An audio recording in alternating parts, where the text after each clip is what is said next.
Akhirnya IPO CDIA yang kita tunggu-tunggu akhirnya terrealisasi, akhirnya resmi. Oke, kembali lagi bersama saya, Kolektor Saham. Kali ini kita akan membahas beberapa POV saya memandang saham CDIA yang akan melantai dalam waktu dekat. Di akhir video saya juga akan membuat sedikit tesis, yaitu tesis optimis dan pesimis pada IPO kali ini. Oke, yang pertama kita mungkin kenalan dulu ya. CDIA sudah resmi akan IPO dengan kisaran harga 170 sampai 190 rupiah, dimana sekarang masih di penawaran umum ya. Tipsnya teman-teman jika ingin memesan, pesanlah di harga tertinggi, karena jika pun nanti harga yang akan realisasi itu di bawah harga pemesanan teman-teman, kelebihan duitnya akan dikembalikan ke RDN, jadi tidak akan ada yang rugi ya. Lalu target dana IPO yang akan dihimpun yaitu sebesar 2,37 triliun dengan kapitalisasi pasar market cap-nya yaitu 23T. Lanjut model bisnisnya, CDIA beroperasi melalui 4 pilar bisnis yang saling mendukung. Ekosistem layanan infrastruktur lengkap untuk kawasan industri Cilegon. Di bagian energi, CDIA itu di Chandra Asih-nya ya, anak usahanya juga banyak yang kecil-kecil lainnya, yaitu menyediakan listrik melalui PLTGU sebesar 120 megawatt. Pilar ini menjadi mesin kas atau cash cow-nya ya. Berarti ini benar-benar pendapatan utama dari entitas anak ya. Lalu juga ada jasa logistik ke pelabuhan. Ya ini logistik ke pelabuhan, maksudnya mereka selain mempunyai kapal-kapal untuk yang dipergunakan untuk keperluan logistik, mereka juga memiliki beberapa pelabuhan yang di posisi yang sangat strategis. Lalu juga mereka memiliki sebagai penyedia air, tentunya itu sangat bernilai di kawasan-kawasan industri ya. Lanjut, kinerja keuangan, pertumbuhan versus kualitas. Pendapatan CDIA menunjukkan pertumbuhan yang sehat, namun lonjakan laba bersih pada 2024 didorong oleh non-operasional ya. Jadi kita garis bawahi, nanti juga kita akan singgung hal ini di kesimpulan akhir. Seperti yang di layar, teman-teman bisa lihat, ini tahun 2024 ya. Laba bersihnya memang meroket sangat tinggi, 1.632%. Tapi ya balik lagi yang sudah kita garis bawahi tadi, faktor non-operasional ya. Jadi kenaikan tersebut bukanlah dari kinerja sebenarnya. Lanjut, fokus strategis dari mesin kas ke mesin pertumbuhan. Jadi beberapa kontribusi pendapatan per segmen tentu seperti yang sudah kita singgung sedikit tadi, CDIA berfokus di, bukan berfokus ya, pendapatan utamanya itu dihasilkan dari energi, yaitu penjualan listriknya ke kawasan Cilegon ya. Juga terbaru di 2024 mereka diberitakan menambah beberapa kapal untuk disewakan. Jadi ya inilah analisis belanja modalnya di tahun lalu, menggunakan keuntungan dari pilar energi untuk ekspansi di bagian logistik, yaitu kapal ya, penyewaan kapal, di mana itu menunjang lonjakan aset yang cukup signifikan. Lalu ada kekuatan dan resiko. Jadi di grup Barito semuanya saling bersinergi ya, semua perusahaannya saling terhubung, baik itu dari sisi manajemen dan juga dari sisi kelangsungan usaha. Jadi mereka sangat terikat sebenarnya, berbeda dengan beberapa grup lain seperti Sinarmas. Sinarmas memang ada beberapa entitasnya yang saling terhubung namun tidak keseluruhan ya. Berbeda dengan Barito. Barito ini seperti Indofood di beberapa tahun lalu, sebelum Indofood terlalu ekspansi ke hal-hal yang tidak berhubungan dengan entitas sebelumnya. Seperti yang teman-teman lihat, ini struktur kepemilikan pasca IPO nanti ya. Ada Phoenix dan juga tentu pengendali TPIA.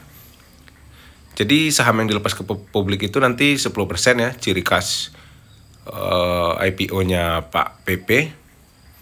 Jadi bertujuan dengan ringannya lonjakan atau pergerakan sahamnya nanti. Lalu alokasi dana IPO 100% untuk pertumbuhan, seperti yang di prospektus.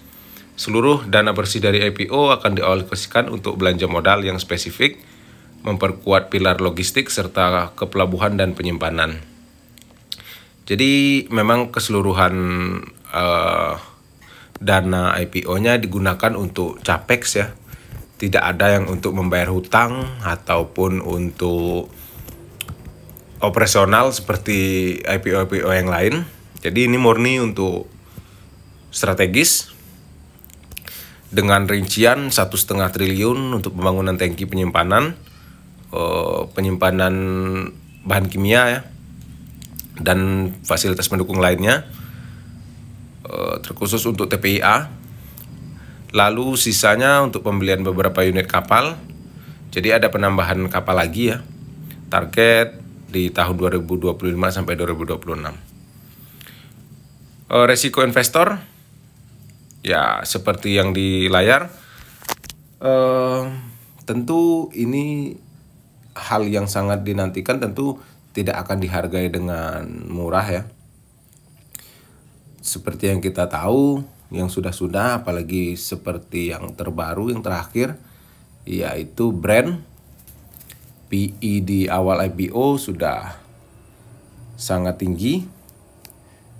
Tentu investor yang akan membeli harus tahu apa yang dia lakukan.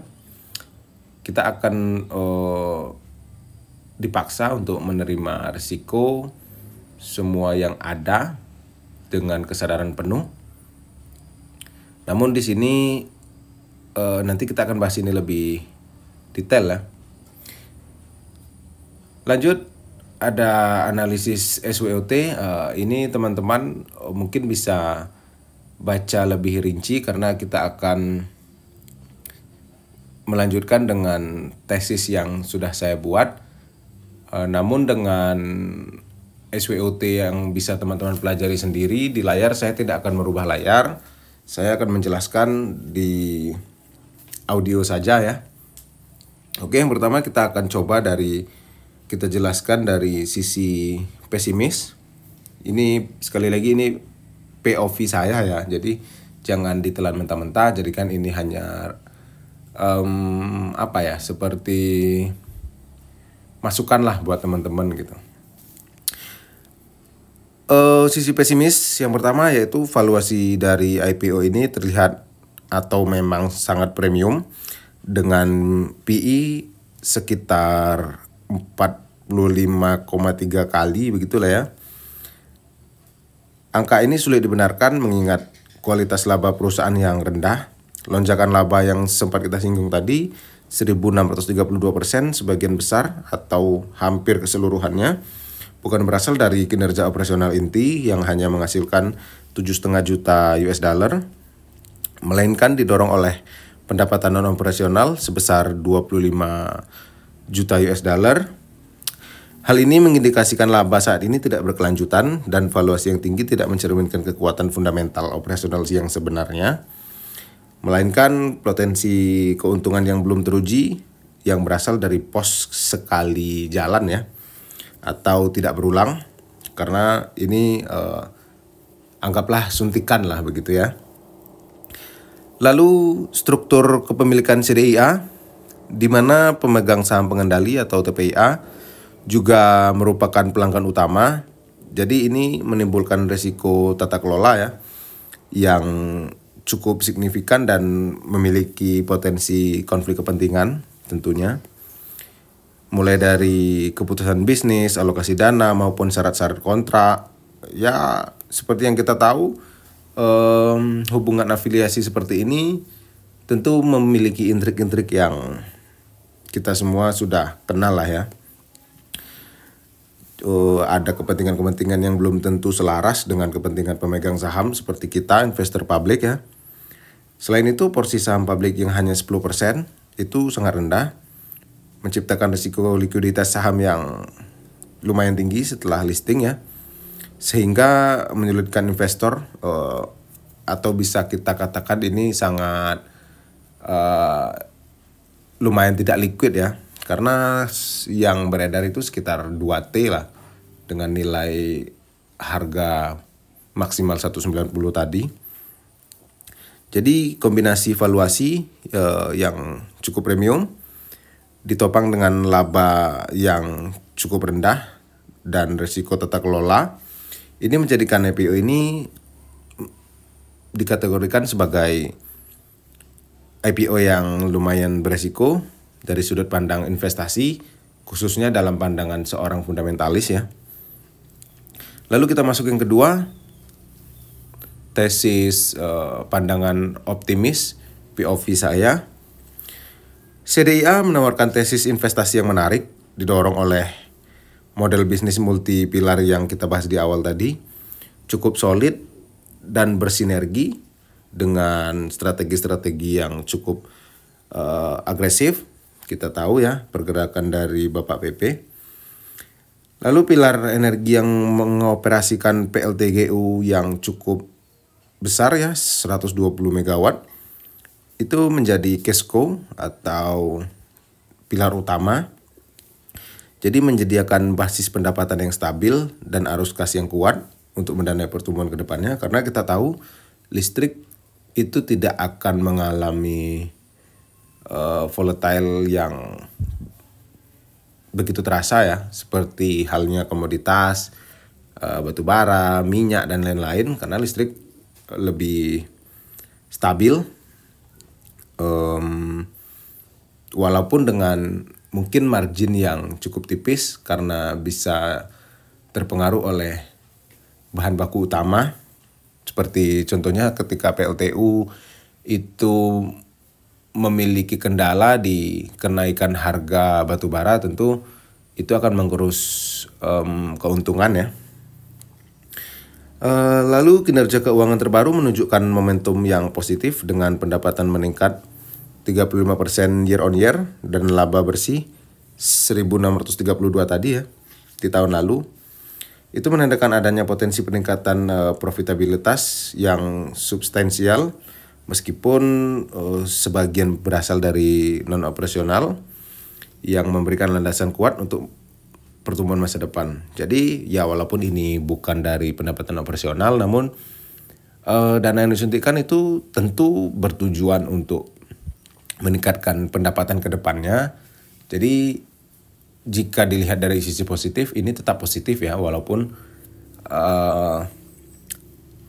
meragukannya karena ini bukan dari hasil kinerjanya. Namun ya ibarat sebuah usaha yang disuntikkan modal di luar dari pendapatannya, tentu ada harapan di hari berikutnya, di tahun berikutnya usaha tersebut akan melonjak, mulai dari sisi pendapatan dan juga kualitas, ya segala hal lah. Apalagi digunakan untuk ekspansi ya. Lalu prospek pertumbuhan CDIA sangat cerah, didukung oleh alokasi 100% dana IPO tadi yang 2,37 triliun yang sepenuhnya difokuskan kepada belanja modal atau CAPEX di pilar-pilar pertumbuhan yang strategis seperti logistik serta kepelabuhan dan penyimpanannya ya. Lalu investasi pada tangki kimia tadi yang melayani pelanggan utama yaitu TPIA ya. Dan akuisisi kapal terbaru secara langsung ini memperluas kapasitas operasional CDIA di sektor yang memiliki permintaan stabil tinggi dengan margin yang menarik karena infrastrukturnya semakin lengkap dimiliki, semakin banyak dan semakin membuat efisiensi ya. Jadi strategi ini menunjukkan bahwa komitmen perusahaan untuk membangun aset-aset inti yang menghasilkan pertumbuhan pendapatan operasional berkelanjutan di masa depan. Jadi itu cukup oke ya. Dukungan dan sinergi dari pemegang saham pengendali TPIA dengan kepemilikan mayoritas 60% menjadi katalis yang krusial ya sebenarnya. Jadi posisi TPIA sebagai pengendali sekaligus pelanggan utama seperti yang kita singgung tadi ya, menciptakan captive market yang menjamin permintaan stabil. Jadi ini ibarat kalau teman-teman tahu atau mengikuti saham Inco ya dulu sebelum diakuisisi oleh Indonesia. Jadi Inco itu pelanggan utamanya yaitu tetap dari mana itu, dari Jepang apa dari mana gitu ya. Jadi seberapapun volatilitas tentang harga komoditasnya itu tidak begitu mempengaruhi karena pembelinya sudah pasti dan pasti dibeli begitu ya. Jadi sedikit mirip seperti CDIA ini. Jadi ini juga mengurangi resiko dan juga cukup stabil di pasar ya. Sekaligus membuat operasionalnya terjamin. Dengan komitmen TPIA buktikan dengan alokasi dana IPO yang untuk melayani kebutuhannya sendiri, memperkuat keyakinan terhadap prospek jangka panjang CDIA. Jadi kombinasi dari bisnis yang utama, yang stabil, dengan ekspansi yang didanai penuh dan dukungan kuat, menjadikan CDIA pilihan investasi menarik bagi kita, investor yang mencari pertumbuhan yang didukung oleh fundamental yang kuat dan bersinergi. Itu kesimpulan yang cukup istilahnya itu diplomatis lah ya. Jadi kalau saya pribadi memang membeli CDIA ini hanya karena satu, karena dibaliknya adalah Bapak Prajogo Pangestu yang sudah tidak perlu kita jelaskan. Harapan saya cukup tinggi karena di setahun terakhir kita atau hampir sebagian besar dari kita tidak begitu puas dengan market ya, dengan segala hal yang terjadi. Intinya kurang cuan lah ya, atau ya teman-teman yang lain juga tetap ada yang cuan ya, alhamdulillah. Namun saya jujur dalam setahun terakhir mengalami penurunan return dibanding tahun-tahun sebelumnya. Jadi besar harapan saya di CDIA ini saya mendapatkan sebuah hal menarik dan membuat 2025 ini semakin meriah ditutup di akhir tahun nanti. Oke, teman-teman kolektor saham, semoga video ini membantu untuk menjadi pertimbangan ketika teman-teman sudah merasa tertarik dengan IPO ini. Ini bukan rekomendasi ya, mentang-mentang saya sangat tertarik dengan IPO ini, teman-teman juga saya ajak gitu ya, tidak ya, ini hanya sebagai referensi buat teman-teman. Pilihan tetap di tangan masing-masing. Terima kasih sudah menonton. Sampai bertemu di video selanjutnya. Sampai jumpa.